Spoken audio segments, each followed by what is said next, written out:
FSF PopCast live show. Well, hello, kids and cadets. That was much louder in my headphones than I had intended it to be. I will be deaf for the rest of this episode, but John will do most of the talking. It'll be fine for everybody. Anyway, welcome to the FSF PopCast Sidebar. Tonight we are reviewing episode 3 of Space Goonies. I mean, Space Pirates. I mean, Skeleton Crew. Yeah. There, finally. Yeah. And yes, Space Pirates, Kathleen. Space Pirates. Yes. So very excited about tonight's review because I so enjoyed episode 3. It was a blast. Yeah. The thing that I'm finding with all of these episodes, and we'll get into this a little bit more here in a moment, is that when it's done, I'm not ready for them to be done. I'm enjoying the episodes that much. I know, right? Just all kinds of the feels, all kinds of the fun, and all kinds of things to talk about. But before we do any of that, 2 things. Number one, I want to remind you that we do have spoilers coming up. So if you haven't watched episode 3, you're going to hear things about episode 3, Easter eggs and spoilers and all these different things. So we want you to stick around, but do so at your own warning. No, there are spoilers coming.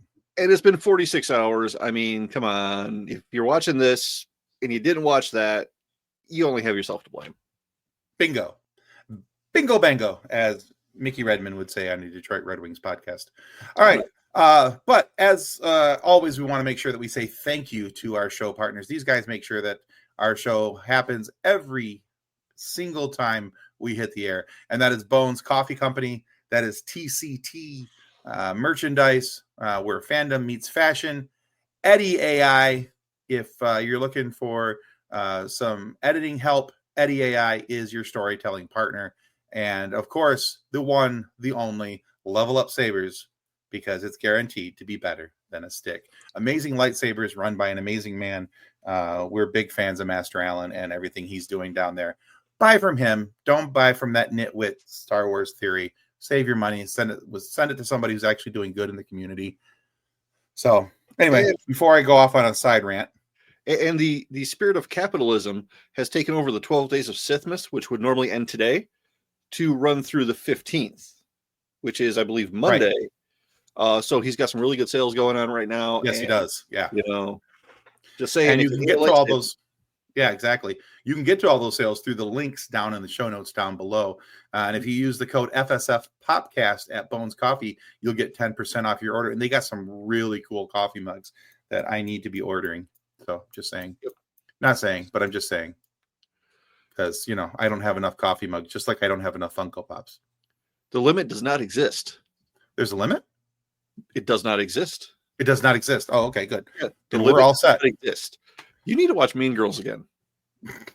All right. So I am understanding that you have something you would like to talk about before we get into the review. Is that correct? So I've been trying to revamp my opinion on some things. All right. And, everybody says that somehow Palpatine Returns is the worst moment in the sequel trilogy. That it's terrible writing, yada yada. Okay. Everybody makes not fun good. Of it. It's not good writing. I make fun of it. Okay. Oh, we're going to make fun of it yet tonight, so that's coming. Yeah, and actually that's part of why I was thinking about this. But the worst moment in the entire sequel trilogy is that The Force Awakens ends on that cliffhanger. Because that meant that the next movie had to pick up right there. So they didn't have the years in between for story growth for the characters to be different. So really, if you're going to hate on anything in the sequel trilogy, it should be that decision. Everything else is the fault of not giving Luke any lines at all in The Force Awakens. That's it. Okay. Yeah, that's my controversial opinion for the week. I was expecting much worse for some reason. Yeah. I don't know why, but I'm toning it down a little bit. Toning it down for Lent. Oh, wait a minute. You're not Catholic and Lent's not for a while. Either way. Okay. Yeah. Okay. So in this episode of Skeleton Crew, sorry, I'm amusing myself tonight. All right. In this episode of Skeleton Crew, there's some really cool throwbacks to previous Star Wars works that were loosely considered canon or not considered canon by some, kind of like the Star Wars holiday special was. In the previous episodes, episode 1 and 2, we saw the hologram of Neil's little brothers and sisters watching the remake of that, and that definitely now brings that section of the Hollywood or the holiday special rather into canon. And almost right off the bat, to start episode 3, they did it again. They brought something back, which is, it's a little nod, but it's a really cool nod. And we want to bring this up because I found this, and it was something I didn't catch. So I'm not going to sit here and act like, oh, golly, I found this and look how cool this was. No, I did not forget how buttons work again tonight. The show does it automatically now. I just push a button and then the machine does the rest. So anyway. When in doubt, we blame the machine. Oh, absolutely, for sure. There is 24 days praying a rosary in front of Christmas trees for Catholics. I hated that. Okay. I'm not Catholic, so I'm going to assume that that's a thing. But what are we sipping on, fellas? Howdy, gents. Tim, One Pride, John, salute. Yeah. So I am definitely sipping on something. This is the end of my bottle, and it's very sad. But this was Roe & Co. Irish whiskey, and it is absolutely delightful. And I wish that I had more of it, but I know where it's found now, and I can go buy more of it. So, before the show, I had some New Holland beer barrel bourbon 101 proof. Oh, yeah, but I also sampled my Infinity bottle, which has 8 or 9 different varieties of whiskey in it. Kind of a fun tradition I picked up from a friend. So if John has to quickly excuse himself off camera, you'll know why. So, but anyway, I'm not that old. I'm fine. Everything's going. So yeah. So this first Easter egg that we want to talk about, like I said, it was not discovered by me, but it was actually discovered by the person who originally wore it in the Caravan of Courage, which was the Ewok movies. Now, Eric Walker played Mace Tawani in that. He's also been a guest of the FSF PopCast. Couldn't even say our own show name. That's a problem. You're cut off. Yeah. But here it is. So in Caravan of Courage, Mace Tawani, Eric Walker's character, wears that life bracelet. Yeah, to signal his life force and all those different things. In the very beginning of this episode, we see all the parents sitting around in a circle waiting for the security droid to come tell them that they found the children. And one of KB's mothers says that they have lost the signal to her life bracelet. Yeah. Would you look at that? It's the same thing. That's on KB's wrist. That's the same thing. I hadn't even noticed that. I wouldn't have paid attention to it. Had Eric not put that up on his Facebook page, I wouldn't have seen it. Huh. The kid says hi. Hello, kid. Hi. Hello, Honora. Yeah, and howdy, Kathleen. FSF PopCast liquor review. Yeah, we could totally do that. You had me at hello. I'm gonna have to take that slow. I'm not as young as I used to be. Neither is my liver's well aged. I don't know that would be very wise, but yeah. So that I thought that was a really cool one, and I was like, man, that's awesome, because that's not one that I would have caught. To me, when I saw it, and I remember seeing it in the episode, but I just thought, oh, well, no big deal. That's just a bracelet, Yeah. I didn't think that there was anything. Yeah, piece of tech. Nothing really attached to it. No worries, no muss, no fuss. Right. But I do like the fact that they're tying in some of these loosely based works that were considered to be legends and kind of ignored over the years. And I love the fact that Caravan of Courage is, it's got its place in the Star Wars canon. And I love the fact that it's getting a little bit of acknowledgement. So, yeah. And fun thing for anybody who watches our Star Wars game, the Kyle on the ship, who's always, everybody's trying to get rid of him, launch him out an airlock, whatever, put him on mop duty, have him hunting the giant alien spiders. His last name is also Tawani. He's the kid's uncle. Yeah. I totally made him up. Yeah. Plus, we mostly just want to get rid of him because his name is Kyle, not because he's Kyle Tawani, but just because he's a Kyle. But then I also added a little bit of Kenny from South Park to him. No matter what you do, he's going to show up again. Pretty much. Yeah. He never dies. He dies, but he never dies. Liquor review, or as Honor said, liquor-doo. I mean, depends on how much liquor we review. So at a certain point, that might be a different pronunciation. And then the next slide, it really is cursive. Speaking exactly cursive. exactly. The next slide, it isn't an Easter egg, but it's a character that I'm finding more and more interesting. And I love that they're putting him on camera, and I want to see more of him. And I'm hoping in the last 5 episodes of this season that we're going to see more of him as it happens. And that is my main man, Brutus. So much fun. Love this guy.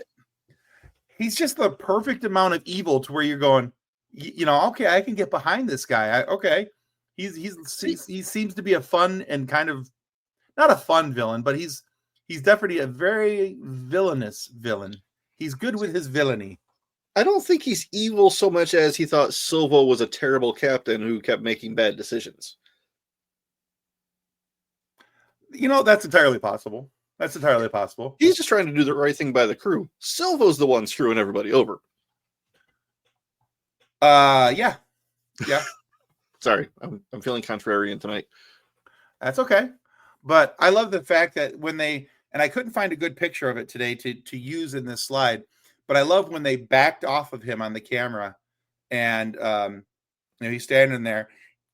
My guy has 3 guns strapped to his chest, and they're old-timey pirate-looking guns. And I was like, okay, this is so cool. I love the fact that we've got a Shistavanian, standing there, and he's as tough and cool sounding as he is. And then he's got 3 cool old pirate guns strapped to his chest, and he's got another blaster on his hip. I mean, my dude is ready to put some holes in somebody, and I just thought it was kind of fun. Yeah. Actually, his outfit, his costume, is what inspired me to start playing Black Flag again. Because, oh wait, I never finished that last winter. It's winter again. To the tropics. Yeah. Assassin's Creed Black Flag, right? Yep. It's their piratey one. Yep. I'm not allowed to kill whales in front of Kathleen. I don't think I ever finished that one either. I may have to go back and give it another run. But yeah, so this is episode 2 left off with Captain Silvo trying to help the kids escape, and we see him do the knock noise like Obi-Wan did in A New Hope, so that the people go down the other side and check everything out. And I love the fact that they're like, we're not leaving SM-33. You have to go find SM-33. And I love the fact that Neil, my boy Neil, you had to get the fun code day 1, didn't you? Oh, I did. As soon as he was available. You're my boy, Blue. Anyway, okay. The second he was available, I was on that. But I love the fact that Neil was like, and don't forget the rat that lives in his eye. We need him too. Yeah, such a kid thing. Right? Yeah. I just thought it was very cool. Anybody who's tried to get their child out the door in a hurry knows that there's this one detail. One detail. That means nothing to anybody except for the 6-year-old. Right. 14-year-old. Your wife, whatever. You're going to have to go back for it. Yeah, there's always something. Did you get the one thing that was in the hidden place that nobody else would ever think of? No. Why would I think of that? Because obviously we all need it. Captain Silva was obviously a sweet, innocent angel baby. We'll talk about that in a minute. We'll discuss that in just one moment. But yeah, so, and I love the fact as he's searching for Brutus, because they really didn't describe him very well. They're just like, he's for SM-33. Yeah. You said Brutus. Okay. Oh, I'm sorry. Yeah. I was looking at Brutus and yeah. I understand. So yeah, so SM-33 or Mr. Smee, as if you hadn't caught on yet, Mr. Smee from Peter Pan. Peter Pan? Yes, Captain Hook's. Mm-hmm. I wanted to say right-hand man, but that just seems rude to Captain Hook. But wait, you called me Captain Hook? Seriously, my dad's dead too. Why didn't you call me Captain Dead Dad? Anyway. I love that. But anyway, yes, because they didn't describe him very well. So he's going around this ship, this pirate base rather, trying to find Smee without knowing what he looks like. And he turns on this battle droid, and the battle droid, clearly this B-1 battle droid, has not been operational for decades. Because as soon as he turns on, he says, "Did we win?" Yeah, so I'm a little interested in this because if Silvo, Jod, whatever his name is a Jedi, he should remember battle droids and not necessarily be eager to deal with them. You know, a little He should PTSD. recognize, right. He You should know? recognize that that's a clanker. Right. So, I mean, he obviously has force powers. You know, he lets the kids think he's a Jedi. So, what's going on here? Is he a Jedi? Was he like a youngling? Was he a Padawan who, you know, was captured by pirates? Because that's happened before. Mm-hmm. That happened to Asajj Ventress. Mm-hmm. So what? Why he doesn't really react to the hey, it's a battle droid like you would expect. Right, because if he realized that that was a battle droid, Yeah, there's no way he's going up to and turning it on. right. No matter how long it's been since, since the Clone Wars Mm-hmm. and all those different things, he would still, even if he wasn't involved in the Clone Wars, wasn't old enough to be involved in the Clone Wars, he would still know that that was who the Jedi fought against, the Republic fought against Mm-hmm. in the Clone Wars. Yeah. So, And I mean, if Yeah. he was old enough to be involved in Clone Wars, he was still pretty young. I mean, the Jedi obviously had no problem with child soldiers, but childhood trauma, you're not going to go up to one of your monsters and turn it back on. right, absolutely. Which all of that leads us to another thought when it comes to this here fine gentleman. But we'll get to that in a second because I forgot this was the next slide. So they get Smee, they get him back on the ship. He starts questioning Captain Silvo, Jod, whatever you want to call him, because he does not think that, and he's even saying it mockingly, calling him a Jedi. Yeah. Which I thought was kind of interesting that the droid had a mocking tone to him. Yeah, or the Jedi didn't have a problem with killing children. This is also true. That was just the one guy. Just the one guy. Well, they didn't have a problem with sending them off to their death. I think that's probably more accurate. But yeah, I love this. This is a nice little throwback to what we saw in New Hope of Luke being in the Millennium Falcon and him and Han shooting from the turrets. Mm-hmm. And I love the go between him and between Wim and Fern. Yeah, it actually reminded me of when I was a kid.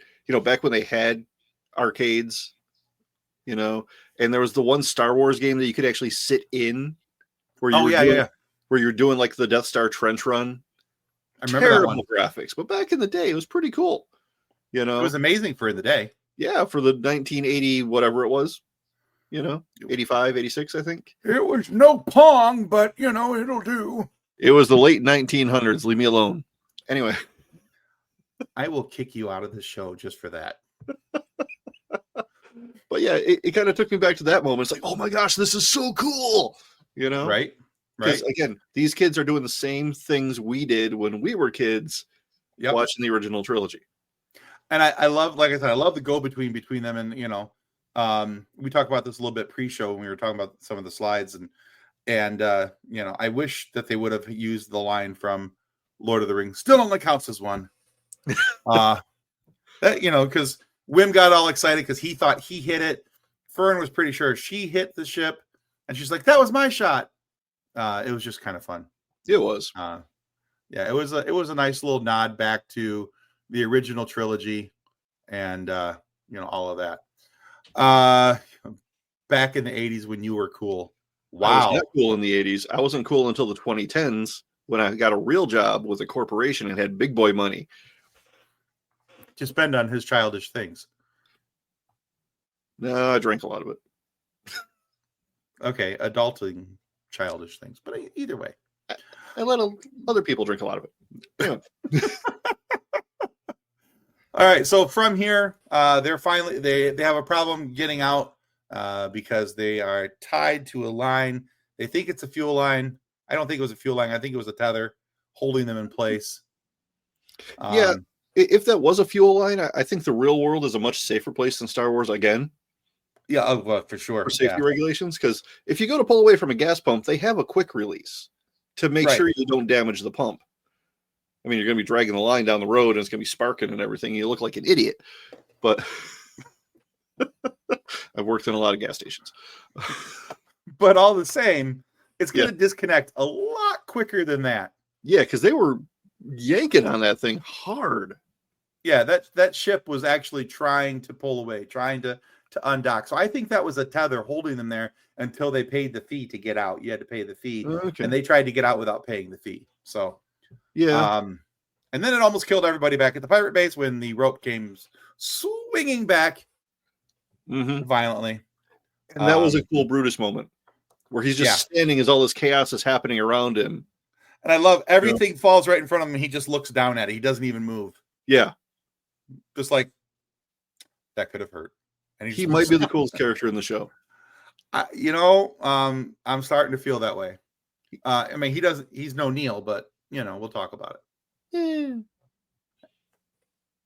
Don't disrespect my boy Blue. No. See, I was Neil. I was that dorky kid. Okay, I wasn't as chubby as Neil. What? I think. Okay. Listening. Yeah. Just listening. But, everybody thought Darth Vader was like the cool. Okay, maybe I'm alone in this. Darth Vader was the cool character, right? Because he was. Yeah. So Brutus is the cool character.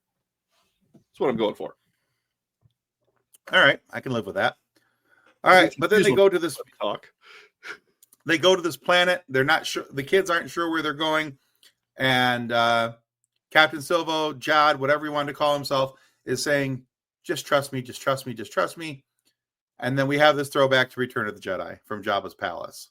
Yes. But there's not one of these. There are three of them all coming down, pointing at his head, which is when we hear the voice of this amazing creature who I so want to see more of.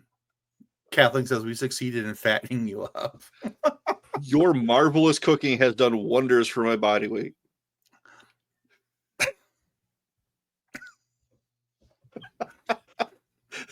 We're going to kill you one of these times, Tim. I'm so glad I wasn't drinking right there. But anyway, this is Kim. She's like a cat owl thing. And yeah, real cool character. Here's a better picture of her. But I want to see more of her because she's just cool. Yeah, I'm pretty sure we'll see more of her because she does give that call me if you need help thing. Yeah, I think that when she's at the end of the episode, we see her talking to the X-Wing pilots, and I just think that when she says "call me if you need anything," I think that means we're going to see her again. I'm hoping that means we're going to see her again because it's just such a cool character. It would be a waste to not see her again in some form or fashion. Yeah, and definitely morale. Yeah, she's just very cool, and I love the fact that.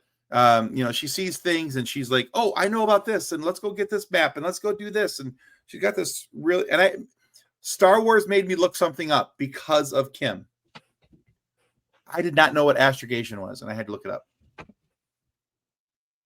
Really? I did not understand. Yeah, honestly, did not know. Yeah, did not know what astrogation was. Okay, I'm just surprised. That's all. I now know what astrogation is. Awesome. Yay, me. But yeah, so anyway, but in the course of this conversation, she starts calling Captain Silvo, Jod something else. And this is a throwback to Legends. She starts calling him Crimson Jack. I mean, the name Crimson Jack also shows up in the current continuity. It does. But not until I think it's something to do with the Resistance First Order conflict. Yeah, Crimson Jack is involved in that. After the point of where this is, where that starts showing up. Yeah. So yeah, But this is a Legends thing. yeah, going way back. Yeah, Way back. yeah, to like the Han Solo, some of the early Han Solo stories, and Crimson Jack was one of the guys that Han Solo was always up against and fighting against for different jobs with the Hutts. Yeah, and those were the Marvel comics during the original trilogy, if I remember right. Yeah, correct. Okay. So yeah, so it's and I had to do a little bit of checking up on this because I knew of Crimson Jack's existence just because I'm a Han Solo fan and I love Han Solo. But I couldn't have told you much more than the fact that that was a rival of Han Solo, but I couldn't have told you when and how and all those other things. But yeah, so it was definitely from that Marvel Comics time period. So okay, well, see, now he's a character I wasn't aware of until this week, so we've both found something new this week. Woohoo! Hey, look at us go! Star Wars making us do research. Yeah, I mean, sure, it's Google, but well, it all counts. So do you think his name is really Crimson Jack? No. You think there's more than one Crimson Jack? I think Crimson Jack is like the Dread Pirate Roberts from Princess Bride, where it's a title, okay, not a name. And I think that he is probably Captain Silvo, but I'm not even sure if that's a name or if that's a title, or if his name is Jad Na Nawood, because he's been referenced with all three.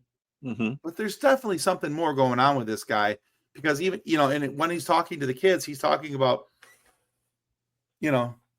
just trust your gut feeling, don't just go with me on this, basically insinuating that Kim was going to call him by names that they weren't familiar with. And yeah, I just really think that there's more to this whole Crimson Jack thing than just being Jad Na Nawood or Captain Silvo or Crimson Jack. I think there's more to it.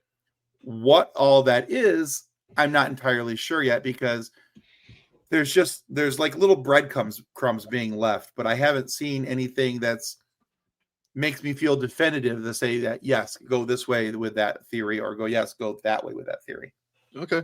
See, I think it'd be fun if we got a new name for him every episode and we never knew which one was the real one. Actually, I'd be really okay with that. Yeah. And we never find out really who he is. He just like disappears at the end of the show. I'm okay with that. That would actually be kind of cool, where he's actually just a scoundrel space pirate who slinks off into the distance in the dark when everything goes calm, and he's like, okay, bye-bye. I got my things. Yeah. No real answers. Just he's gone. I'd be okay with that. I think that would actually be really kind of cool. That's a neat idea. Yeah. I'd be okay with that. Okay. But I had a thought. Yeah. I don't know. Yeah, it's gone. It escapes him. All right. So one of the other things that we look at while the kids are in the room with Kim, and we'll just call him Captain Silvo for the time being. I remembered it. Okay, go ahead. Sorry.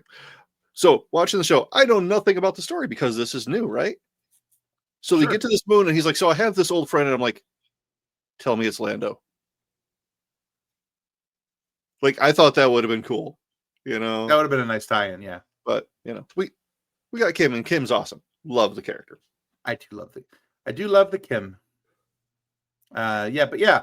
So one of the other Easter eggs that we picked up on during this time period, because they're in the room with Kim and Captain Silvo, and they're trying to figure out where Atten is and what's going on with this planet, because it's a hidden planet and a secret planet, and it almost has that same feel of Master Obi-Wan has lost a planet, has he?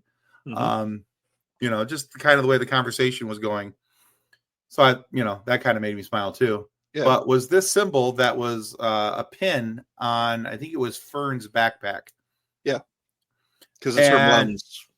Right. Yeah. And so Kim sees it, and her words were that she was surprised that there was Palmarish numerals on Proto-Republic artifacts. And that says that there's something about these symbols that tie into something from the High Republic era. Which, but kids, if you're watching and you don't remember what the High Republic is, that's the Acolyte. Anyway. Was it the High Republic or the Old Republic? I don't remember. I thought it was High Republic. Okay, but because there's a difference there that I can nerd out about for a minute, but you know. Oh, there is a difference between the High Republic and the Old Republic, and I thought for sure it was High Republic. So maybe I'm wrong. Okay. And if it's Old Republic, then it's definitely not the Acolyte. But yeah, if it's Old Republic, that's something different. If Tim is wrong, somebody tell us in the comments, because you know that's just fun. Yeah. Well, I'm okay with being wrong because it happens. My wife tells me all the time. Mine too. She tells me right? all the time. Exactly. But yeah, so I could be wrong, but I was pretty sure this was High Republic, not Old Republic. Either way, I believe that this is something that has potential to tie into one of the most agonized lines in the sequel trilogy. Now, before we go look at that, you're going to see that this symbol that we're seeing on the screen, the way that it's set up, is the actual orientation of how it should be. We have an upside down triangle in the center of that. Now, for the Sith, the old Atari logo. Yeah, exactly, right? Yeah. But there are actually multiple triangles inside of that logo. Mm-hmm. And even on the outside edges, there are things that are triangle-esque. Now, the thing is that with the Sith, the triangle is a very important symbol and has great symbolism to them because one above all. Mm-hmm. So, with the way that the Sith feel about their power and their journey of power, there's a possibility that At-Aten has something to do, and I will give all credit to Screen Rant and Ryan Airy for showing this the other day. And I didn't think there was much to it. And then we got to this episode, and I was like, they might actually be onto something. But Ryan Airy talked about this in a video the other day for Screen Crush. Not Screen Rant, Screen Crush, rather, excuse me. And he talked about the fact that this may be some Sith symbolism leading up to, because of the multiple triangles, might be leading up to somehow Palpatine returned. Which, as much as it annoys me that everything has to tie back into that, it makes sense. I mean, it does, because we need, and Darth Chaco from the Dyad in the Force did a video on TikTok about this the other day, about how not everything, and it may have been Element 7, I'm not positive. It was one of those two fine gentlemen from Dyad in the Force. But they did a video on this the other day about how, not everything has to tie back into this, because on video, because there's so much in the written form that actually already ties this together. Yeah. And so that by the time we get to the point of Poe Dameron saying somehow Palpatine returned, it's already explained in the written form. Yeah. Just because you haven't seen it on camera doesn't mean that it's not canon. And also, in Poe's defense, he didn't know how Palpatine returned. He just knew that Palpatine had returned. So you got to say somehow. Now it happened. Somehow. Yeah, I get it. I'm still not a fan of it, no matter whether it was explained or not. But it is what it is. Yep. But interestingly enough, though, so if there's a possibility that what's happening on At-Aten, because they keep talking about this great work that has to happen. Mm-hmm. They're not talking about what it is, what's happening, why it's happening, just that there's a great work happening on At-Aten. Yep. And that everything that the children are doing and those testings and everything all points them to being able to assist with the great work. Is that great work making clones for Palpatine? I don't know. Maybe. Yeah. But it sounded like, from what I understand from other people explaining it, because I am not that smart, that At-Aten is involved in like SMRT. I can only count to 4. Thank you. Somebody got the joke. that it sounds like all of their education has to do with like finances, market manipulation, things like that. And, to afford cloning, to be able to afford to build hundreds of Star Destroyers with Death Star lasers mounted on the bottoms, which are way cooler than sharks with laser beams on their heads. Yeah, it's going to cost some serious credits. So if AT-ATN is hidden to manipulate galactic markets so that Palpatine, Captain Sparklefingers, can have the money to do the things. To do the things, create the things in secret. Yeah. On Exegol, another hidden planet. Yeah. They're basically like a basement full of computers mining Bitcoin, as far as I can tell. Right. Yeah. No, I think that's entirely a possibility. The more I've seen in these couple episodes, I kind of go, that might be a thing. Could be. That could actually be a thing. And honestly, I'd be okay with it if that's the thing, if that's what it is. Mm-hmm. Because although I agree with Element 7 and Darth Chaco, we don't have to have everything in writing or everything on camera. But it is kind of nice to have some of the things on camera because, and I'll say this as nicely as I can, it slows down the toxic fanboys. Because at least then we have something to go. It's a deflection point to go. Yeah, but it's in video right here. See, watch the thing. They explain it right here. Mm-hmm. It's just kind of nice to be able to have that. Yeah, go 35 seconds further into the scene, and you'll have your answer. Right. Don't stop it when you're angry. Just keep watching. Yep. And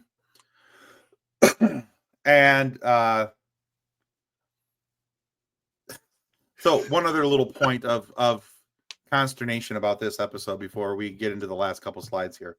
It's too short. So I was reading online because I'm dumb. And you can read. I know. Well, no, if you click the right button on Google, it'll read it all for you. It'll be fine. Oh, cool. No, and I should know better. I really should know better than go and reading some of these stupid articles from these clickbait websites. Oh, yeah. But they got all upset about the fact that KB in the beginning of the episode has two moms. They're blowing it all out of the fact that this is another woke show. Garbage. That's barely even a detail. Get over yourselves. Move on. It doesn't matter. Okay. So I'm willing to bet all the people who complain about these things being included in Star Wars played Mass Effect. And Mass Effect has the Asari race, which is all female presenting, can get pregnant, can impregnate not just their own species, but every other species in the galaxy. But they had no problem with it because they all look like hot chicks. Pretty much, yeah. But now that it's a new thing, a new thing being seen in Star Wars, suddenly everybody's got now it's woke. Yeah, exactly. But they were fine with it when it was just their private fantasy in video games that their mom didn't know they were playing. Right. Yeah. So, like I said, get over it. Move on with your life. It's Star Wars. It shouldn't affect you that greatly. Holy crap.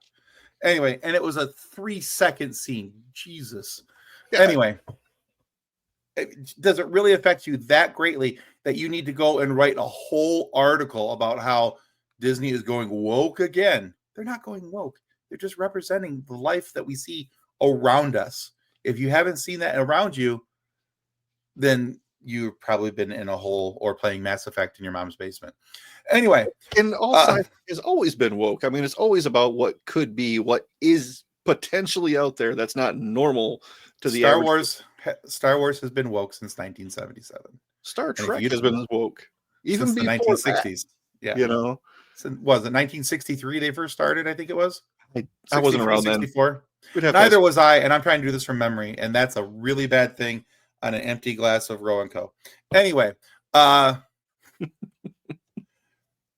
anyway, that's a whole nother topic for a whole nother time. But that was my little bit of consternation for this week's episode.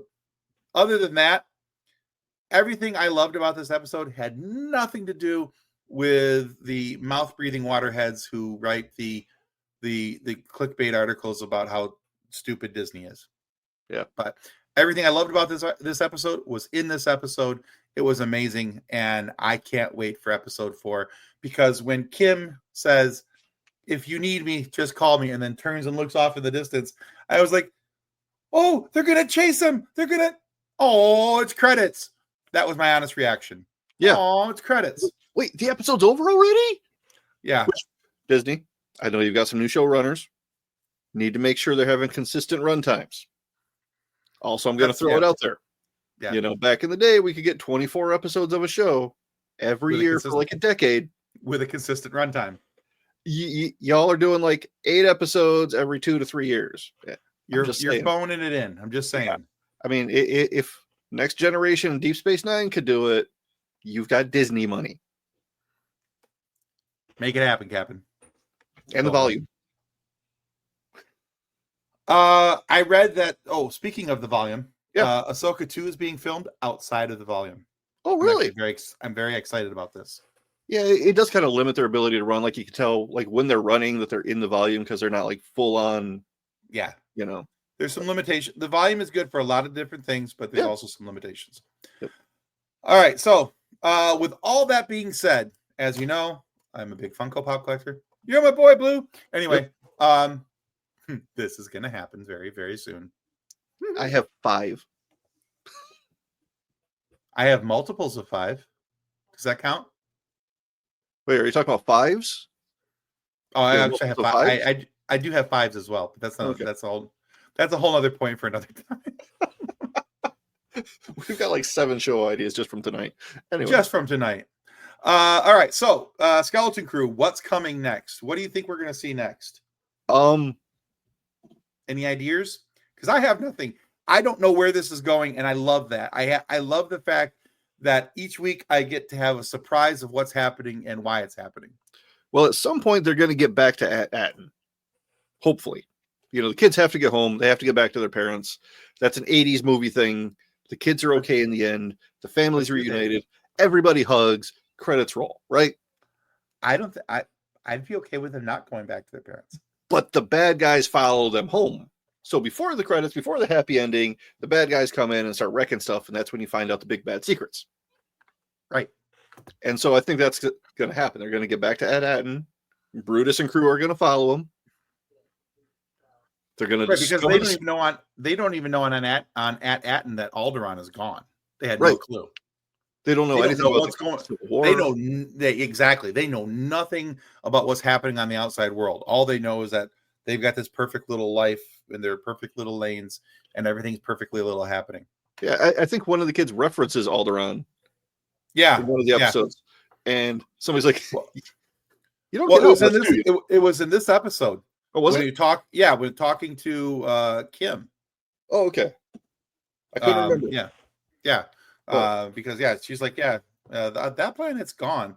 I think she mentioned 2 planets, Aldani and Alderaan. I think both of them were destroyed. So, but kind of a neat little thought. So they don't know anything about that. I don't know if they know anything about the Clone Wars even. I mean, if they're still the great work of the High Republic, they don't know anything about that either. So, or the Old Republic, whichever way this is going. Yeah. So. Yeah, very much thaw the guy out after 75 years and see what happens, sort of thing. Oh, Captain Sparkle fingers out. Let's see what happens. Yep. But yeah, I got nothing. I'm excited for next week's episode because I truly have, on the last few Star Wars shows, I've been able to theorize, hypothesize what was going to happen. I don't have that this go round, and I absolutely adore that. I love that I'm able to sit down every week without preconceived ideas and going, okay, what's going to happen now? And I love that. Yeah, absolutely love that. Yeah, I do too. I like I don't have anything to refer to. I don't have any like clues, no hints. I just have to be along for the ride and have fun. I get to have fun. Yeah, and that's what Star Wars should be about. It should be this. Having fun, talking about it with your friends. Did you see that? How cool was that? Oh man, can't wait to talk about, And honestly, every episode I watch, I'm like, oh, I can't wait to talk to John about this. So yeah. Same. Yeah. Yep. All right, kids. I think that's gonna do it for us here tonight. You know, we've had a lot of fun talking about this with all of y'all. That means more than one of you, because we've had multiple viewers in the episode tonight. And so we just want to thank you. Thank you to everybody that made comments and has participated in our discussion tonight, because this is kind of a big deal. Every week we've got something cool to talk about in the Star Wars universe, and it just makes it a lot of fun for everybody. And we're excited to see where this is all going, what's going on, and everything else. I had a picture I wanted to pop up on the screen, but I can't find it, so that's not going to happen. So never mind. But you know, if we want to keep this going a little longer, I could get out of handling bedtime. Because the child decided 3:30 this morning was a good time to wake up and make it everybody else's problem. You will wake up and you will like it. And so, you know, she's kind of delirious now. Yeah, well, you will have that when your child decides that 3 a.m. is the wake-up time. And honestly, if the parents aren't a wee bit delirious by that point, then there's also something wrong there. Well, you know me. There's something wrong. Oh, well, yeah, that was definitely not up for question. I mean, hold on a second. I think I did you find it? I did. Hold on. Here we go. All right, and present.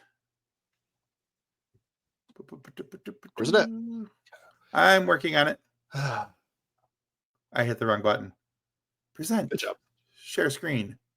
Window. There we go. All right. So, yes. As a reminder, January 18th, 2025 is the Trek Talks. This is Trek Talks 4. We are very proud to be a Trek Talks ambassador. We're working on a date right now with John Billingsley and Bonnie Gordon to have them come live onto the show. Now, I know we're talking about Star Wars tonight, but this is for a good cause. Trek Talks 4 is a annual telethon. It streams on their YouTube channel, and it supports the Hollywood Food Coalition, which makes sure that those who really need to get food are getting food. It's an amazing, amazing charity. Very, very open with their finances and what's coming in, what's going out, all those type of things. And it's a project that we're very, very proud to be part of. So please check out Trek Talks 4 on January 18th, 2025. If you're a Trek fan, which is totally cool to be a Star Wars fan and a Star Trek fan, you know, please check it out. It's a very good cause. Even if you can't personally donate, if you're checking us out on Threads or Blue Sky or Facebook, and you see us sharing something about Trek Talks 4, please share it with on your wall, because even if you can't donate, maybe somebody who sees what you shared will be able to donate, or they'll share it as well, and then somebody they have shared it with will donate. You never know how big of an effect that share can have. You tell two friends, they tell two friends, they tell two friends. It's a bit pyramid schemey, but it works. So please do it. But yeah, if you want more information on this whole event, please go to trektalks.net. Check it out. They have all kinds of information there. They've got awesome items going up for auction, signed merchandise, all kinds of different things. It's a really, really cool event. It does so much good for the community, and it's a great opportunity to see your favorite Star Trek characters live on screen, talking about there'll be panels all day long, interviews, games, auctions, all kinds of stuff. It's a great, great, great event. So, all right. Hey, Grant's here. Hey, thank you. And yeah, we'll definitely be back next week for more of fun around these here parts. Yep. To talk about the Skeleton Crew. But it's also Thursday, which means there's a new episode of Star Trek Lower Decks available, if that's kind of your jam. Exactly. Yeah. And from what I understand, go watch Lower Decks before you read anything about it. There's something big happening this week. I don't know what it is. I haven't watched it yet. So I can't give you any spoilers because I don't know what they are. But yeah, Granzier says, every time I watch Enterprise, I am confirmed that John Billy's Dark Spock is so underrated. Yeah. He's great. Yeah. He's amazing. And John Billingsley in a conversation when he just is able to, he is unhinged in the best sort of ways. So much fun. Oh God, I have laughed pretty hard in interviews, and I think the people that have gotten me to laugh the hardest were Rob Paulson and John Billingsley. And each of them, I thought I was going to fall out of my chair from laughter. Yep. Yeah. So good times. A lot of fun coming up, but we'll have that as an announcement here soon as to when John and Bonnie are going to be able to join us for a live show, and we'll be able to do all that. It'll be lots of fun, but we'll keep you guys updated. Until that time, may the force be with you as you continue to live long and prosper. Goodbye. Copyright 2024 FSF PopCast. Reference to any specific product or entity mentioned on this podcast does not constitute an endorsement or recommendation by FSF PopCast. The views expressed by guests are their own, and their appearance on the program does not imply an endorsement of them or any entity they represent. If you have any questions about this disclaimer, please contact us via email at info@fsfpopcast.com.